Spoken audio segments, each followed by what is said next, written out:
Secara Gitu ya. politik juga nggak jadi persoalan. Terkecuali ada orang yang merasa dirugikan oleh Anies misalkan kan. 50 juta itu milik siapa?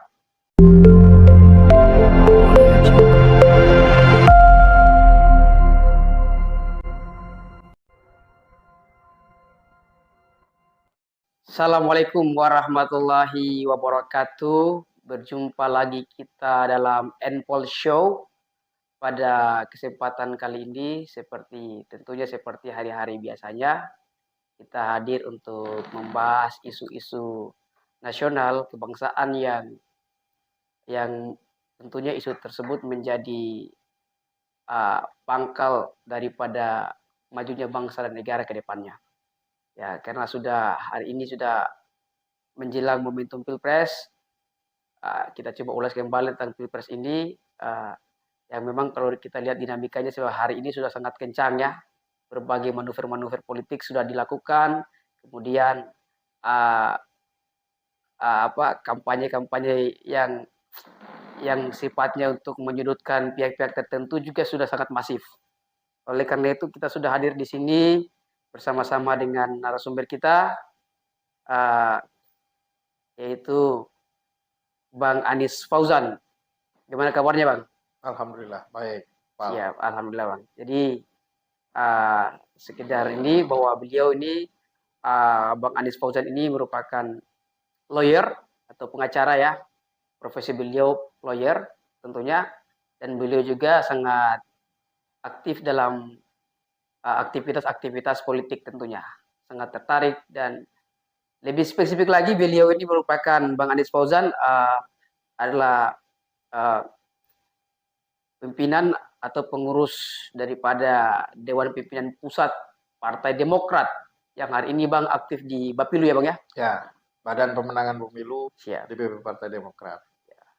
Jadi, Periode 2020-2025. siap Bang. Iya. Ya barangkali Bang sebelum kita mulai ke diskusi yang panas-panasnya nih Bang, barangkali mungkin bisa ya yang disampaikan tadi mungkin kurang lengkap, kurang paripurna. Mungkin Abang bisa singkat lebih jelaskan tentang aktivitas sehari-hari gitu. Ya, oke. Ya, aktivitas hari-hari saya berprofesi sebagai lawyer dan hobi politik. Nah, kebetulan dalam hobi politik saya itu, saya menekuni beberapa aktivitas politik.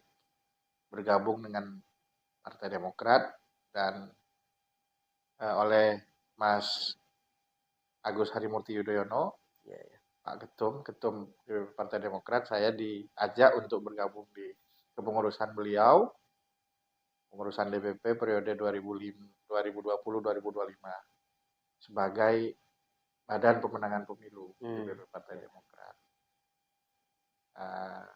Hari-hari saya selain sibuk sebagai lawyer ya mengabdi untuk perbaikan sistem politik di Indonesia melalui partai politik. Kira-kira Siap. hafal. Siap Bang, terima kasih Bang ya. Ya, itu tadi profil singkat dari beliau. Coba kita untuk hari ini menggali semua hal yang dimiliki oleh Bang Fauzan.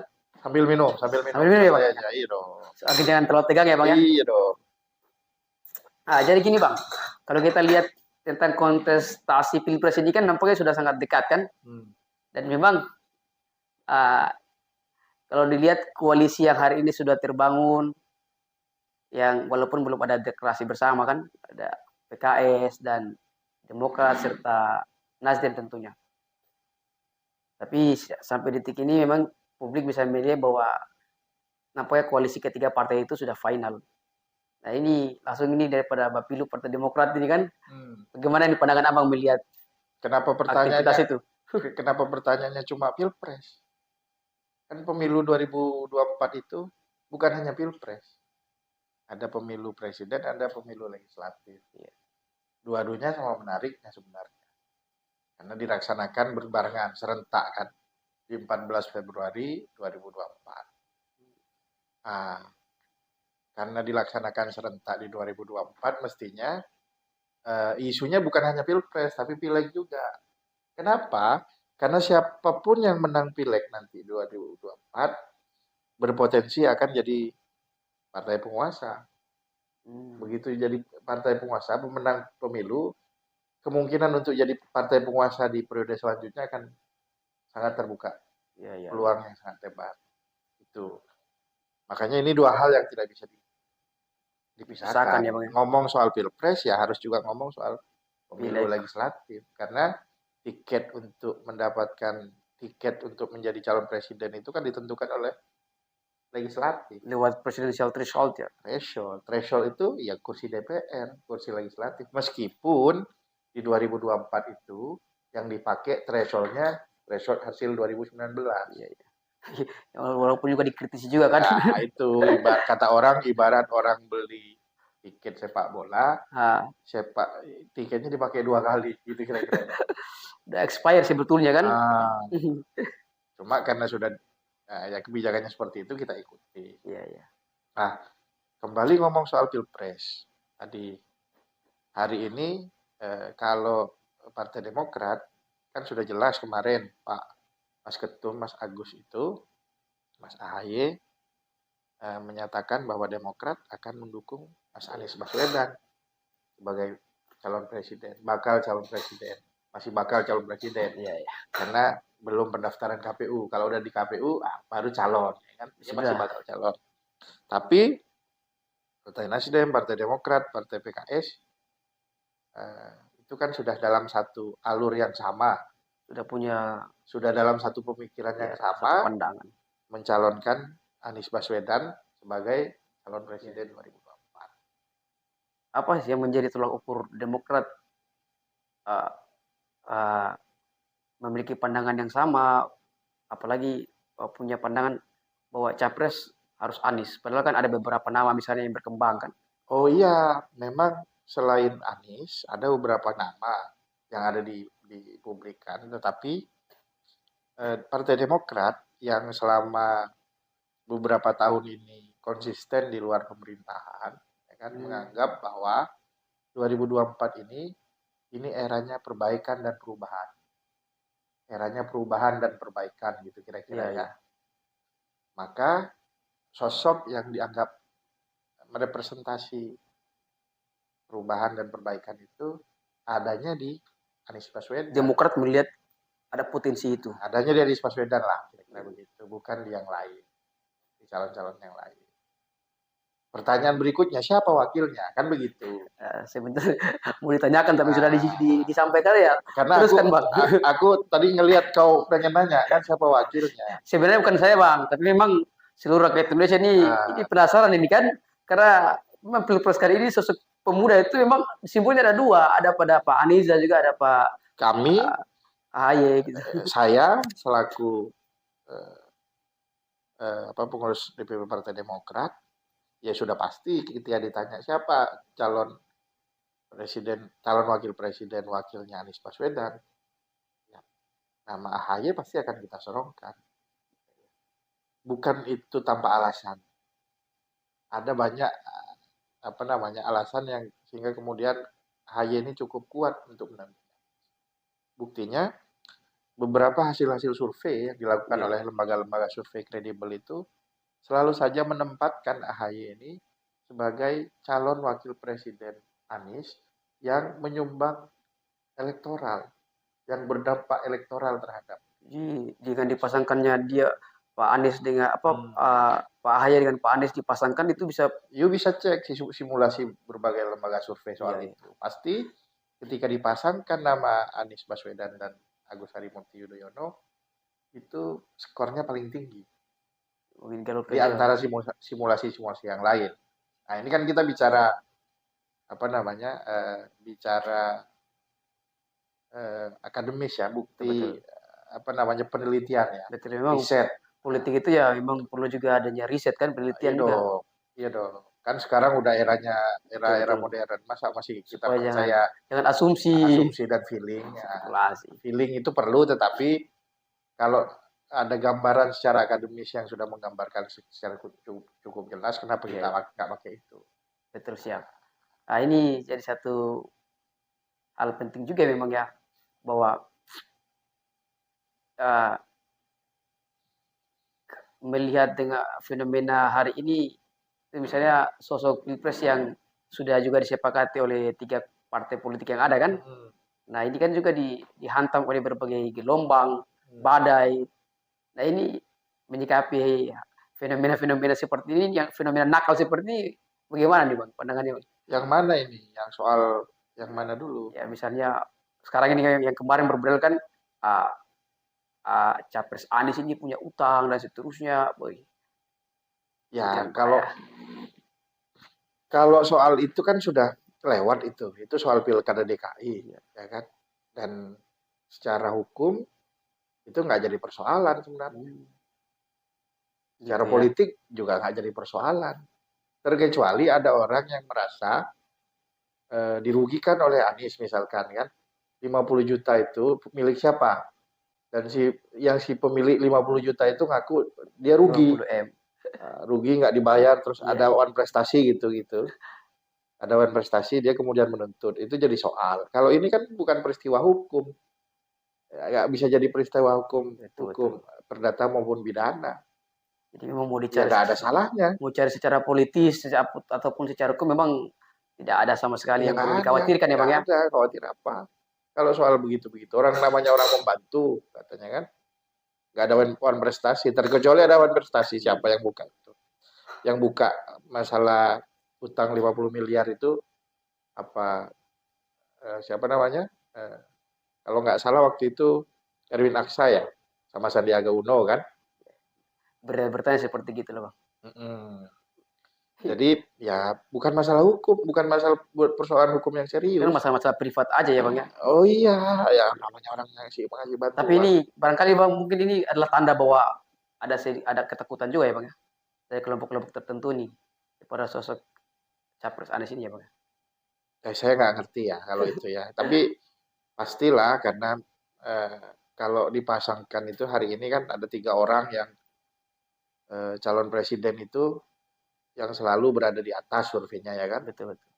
Anies Baswedan dan AHY. AHY pasangannya, terus kemudian Ganjar dipasangkan dengan siapa gitu, Pak Prabowo dipasangkan dengan siapa gitu, itu mereka selalu berada di posisi Ya, ya. 3 teratas lah kira-kira mereka Betul. ini. Memang sih kalau kita lihat tren hari ini, tren election ataupun animo masyarakat Indonesia, kalau kita lihat ya Bang ya, sepertinya karena tokoh-tokoh yang memimpin bangsa Indonesia kan sepanjang sejarah ini kan diwakili sama tokoh-tokoh yang memang sudah dianggap di atas pemuda kan. Ini sosok-sosok ya apa, sosok-sosok baru kayak misalnya Pak Anies ataupun Pak AHY kan, itu kan sosok-sosok muda, yang tokoh-tokoh muda. Barangkali ini juga salah satu tolak ukur Bang ya, yang memang anak muda diberikan hak. Selain soal muda, yang paling menggembirakan buat kita semua rakyat Indonesia hari ini, calon-calon pemimpin yang masuk radar survei dan disebut-sebut oleh banyak orang hari ini itu kalangan dari kelompok kalangan terdidik. Iya, intelektualis. Coba Novel lihat aja profilnya Mas Anies Baswedan. Dia PhD Luar negeri. dari luar negeri. Mas Agus Harimurti Yudhoyono. Dia dapat MSc gelar S2 dari Harvard University. Kampus paling top itu kan. Siapa lagi? Ganjar Pranowo. Dia UGM. Kemudian lanjut ke Universitas Indonesia S2-nya kan. Iya, iya. Banyak tokoh-tokoh kita yang punya latar belakang pendidikan yang baik, yang bagus gitu. Ini kabar baik untuk kita semua sebenarnya, bahwa apa namanya tokoh-tokoh Indonesia yang hari ini muncul ini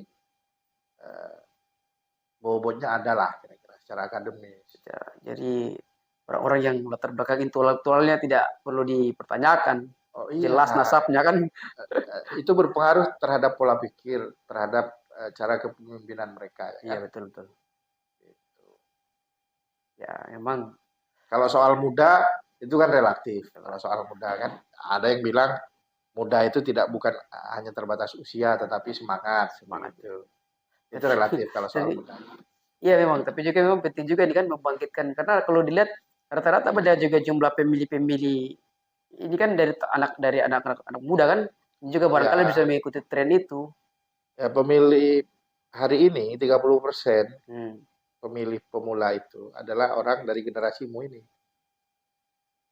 17 tahun sampai dengan 28 tahun rentang usianya. Generasi Y disebutnya kan, generasi Y. Mereka eh, menempati populasi paling puncak dalam apa namanya jumlah pemilih kita nanti di 2024. 30% ini.